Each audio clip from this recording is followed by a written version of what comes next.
In 1977, Gregory Peck stepped into the shoes of General Douglas MacArthur, a role he would later cherish. But behind the scenes, chaos reigned. Peck's striking resemblance to MacArthur was undeniable, yet his reservations about the script and production ran deep. What secret turmoil threatened to derail the film entirely? Was it the untold story of MacArthur's near-messianic popularity in post-war Japan, or something far more personal? The truth is, buried in the shadows of history, and it's more shocking than you could imagine. In the mid-1970s, the idea of bringing General Douglas MacArthur's larger-than-life story to the screen began to take shape. It was a tale of ambition, duty, and controversy, a narrative ripe for cinematic exploration. The creators envisioned a film that would not only capture MacArthur's military prowess, but also delve into the complexities of his character, his relationships, and the decisions that defined his legacy. At the heart of this vision was the need for an actor who could embody MacArthur's commanding presence and moral ambiguity. Enter Gregory Peck, whose striking resemblance to the general was undeniable. But Peck's journey with the role was far from straightforward. Initially, he harbored a dislike for MacArthur, viewing him as a figure of controversy rather than heroism. Yet as filming progressed, Peck's perspective shifted. He began to understand the weight of MacArthur's challenges, from the battlefields of the Philippines to the political minefields of Korea. Peck even came to believe that President Truman's decision to relieve MacArthur of his command in 1951 was a mistake, a testament to how deeply he immersed himself in the role. To ensure authenticity, the production team embarked on an ambitious location scout, traveling to the Far East and Asia, including Korea, Japan, and the Philippines. Their goal was to film in the actual historical locations where MacArthur's story unfolded. However, they were met with a stark reality. The landscapes had changed irrevocably. The Malinta Tunnel, Leyte Beach, and even Tokyo no longer resembled their wartime selves. Incheon's seawall, once a strategic stronghold, was now distant from the city. Faced with this challenge, the production made a bold decision to film the entire movie in the USA. This not only saved costs, but also allowed them to recreate the past with meticulous detail. As the cameras rolled, Peck transformed into MacArthur, capturing his flair for the dramatic, his unyielding commitment to duty, and the near-messianic adoration he inspired in post-war Japan, a facet of his legacy the film would leave unexplored. Behind the scenes, chaos reigned, but on screen, a legend was reborn. This was the beginning of MacArthur, a film that would forever etch the general's story into cinematic history. As the cameras rolled on MacArthur in 1977, the weight of history pressed heavily on the production. The film aimed to capture the essence of General Douglas MacArthur, a man whose legacy was as complex as it was monumental. But the journey to bring his story to life was fraught with challenges. The early production phase was a testament to the team's dedication to authenticity. Originally, the plan was to film in the actual historical locations, Korea, Japan, the Philippines, where MacArthur's most pivotal moments unfolded.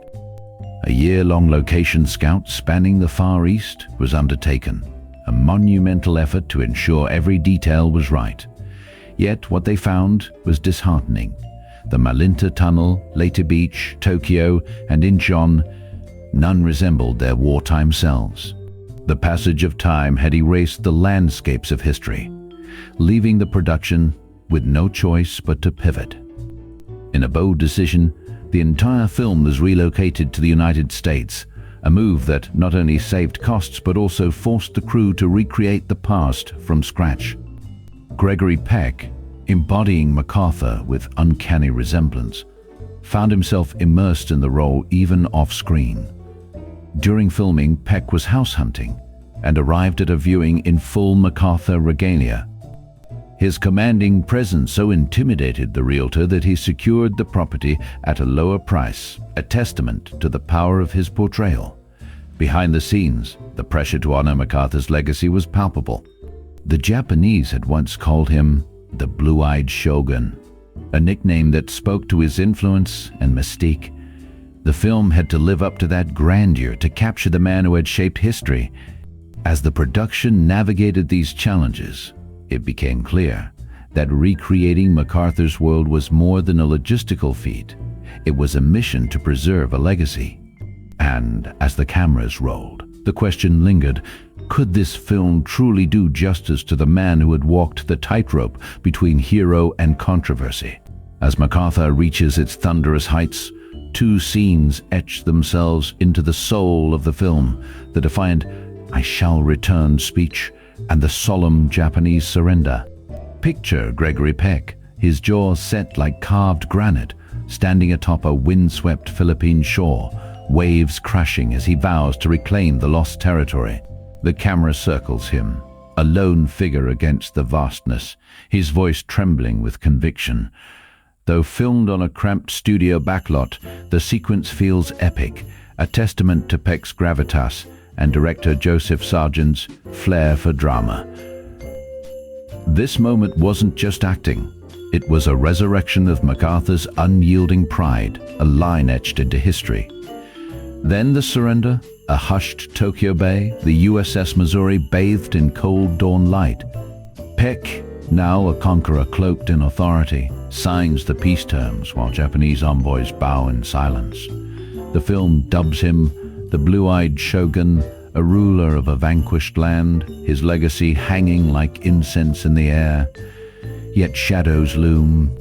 Whispers of Truman's betrayal simmer beneath the triumph, a foreshadowing of the general's fall. Peck, ever the perfectionist, fought to make these scenes monumental, though he mourned the film's meager budget. He'd envisioned sweeping Pacific vistas. Instead, he got painted backdrops. Still, his performance, a masterclass in hubris and humanity, almost makes you believe the myth. And in that tension between grandeur and limitation, MacArthur finds its tragic rhythm, a mirror to the man himself. In crafting the towering figure of General Douglas MacArthur, Gregory Peck didn't merely act, he became. To embody the 5'2" Titan, Peck gained 30 pounds, donned custom-made uniforms, and practiced MacArthur's clipped cadence until it echoed in his sleep. But the transformation went deeper. He poured over 15,000 pages of military records, even interviewing MacArthur's aides to nail the subtle flick of a cigarette or the way the general's voice softened when recalling his son Arthur. On set, Peck's dedication bordered on obsession. During the Philippines typhoon scene, as torrential rain drenched the crew, he refused to break character, wading through ankle-deep mud for hours until the "I shall return" speech felt like a battle cry carved in stone. The cast rallied around him. Co-star Ivan Bona recalled how Peck, between takes, would share whiskey and stories of MacArthur's contradictions, a man who wept at his mother's deathbed yet never flinched during firefights. Off-camera, camaraderie bloomed. When the crew reenacted the Japanese surrender, extras joked that Peck's piercing gaze made them forget they were filming, not witnessing history. Yet the film's gravest secret lingered in the shadows. While the script danced around Truman's dismissal of MacArthur, the truth was etched in the margins. The general's son, Arthur, then 13, returned to America for the first time after his father's ousting, only to spend decades fleeing the spotlight, living anonymously in a New York hotel. Peck, ever the custodian of nuance, insisted the film show MacArthur not as a hero or villain, but as a man carved by duty, fractured by pride. And in that pursuit, every cigarette flick, every whispered line became a testament to the cost of legacy. As the cameras rolled on MacArthur, the weight of expectation pressed down like a monsoon. The production sprawling across American soundstages, masquerading as Asian jungles, strained under the burden of its own ambition. Budgets swelled as deadlines loomed, and tensions crackled beneath the surface like live wires. Gregory Peck, embodying MacArthur's defiance, faced his own trial by water during the Philippines return scene, a mishap that became legend. As he stepped ashore, A hidden pothole swallowed him whole, the general disappearing into the surf.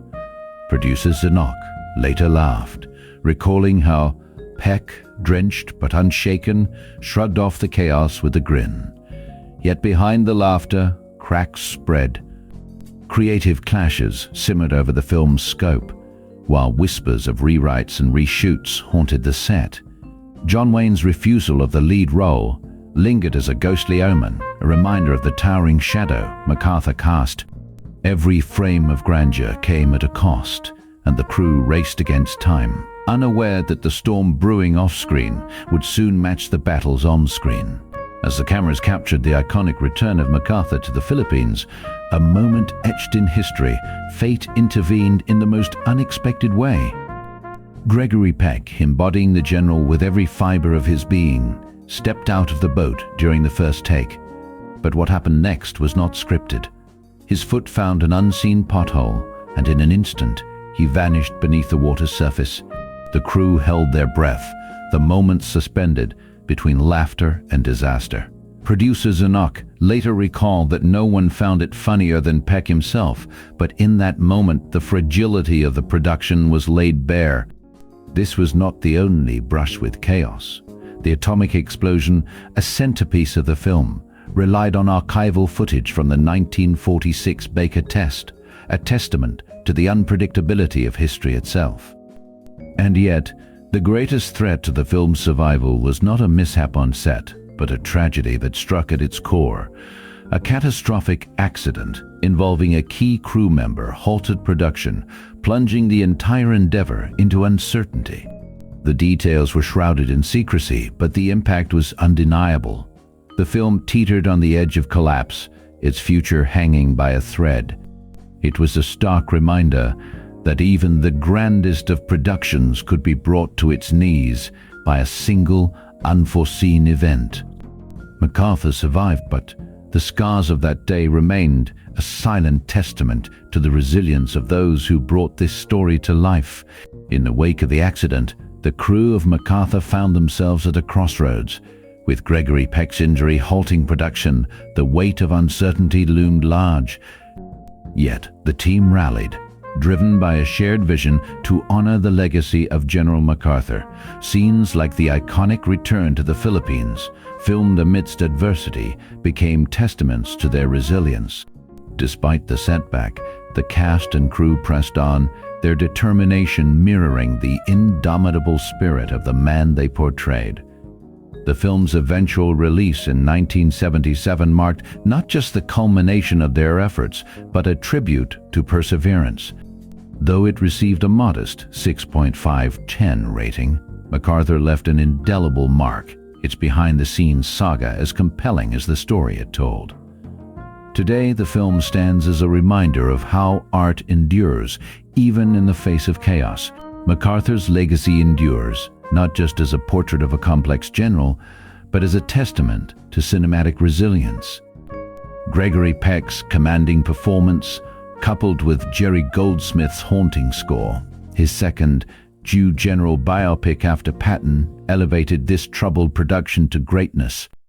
From the duty, honor, country speech, where Ma Drusay made history at West Point, to the iconic return to the Philippines, the film captured MacArthur's grandeur and contradictions, a story of ambition, duty, and the indomitable human spirit.